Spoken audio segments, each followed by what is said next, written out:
கட்சியில வந்துக்கிறாங்க, எப்படி பேச போறாருன்னு பாருங்க நீங்க கொஞ்சம்.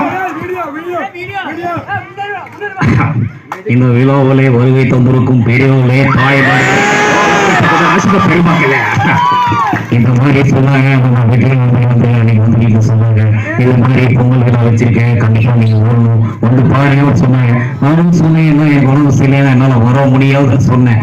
இருந்தாலும் அவங்க கூப்பிட்டதால நான் உங்களை பார்க்க வந்திருக்கேன்னா அது அவங்களால. இங்க சந்தோஷம் இருந்தா எங்கே போனாலும் சந்தோஷம், இங்க சந்தோஷம் இல்லைன்னா எங்கே போனாலே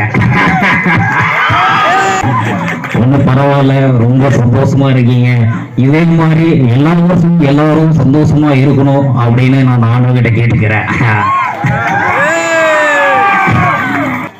சாப்பிட்டு சாப்பிட உடம்பு கெட்டு போன உடம்பு கெட்டு போயிடும், சம்பாதிச்சா நீங்களே வாழ்க்கை கெட்டு போயிடும். நாளே மற்றவங்க நாளை வச்சுக்குவாங்க. இதே மாதிரி ஒன்ஸ் பர் கேட்டதா என்னால முடியாது.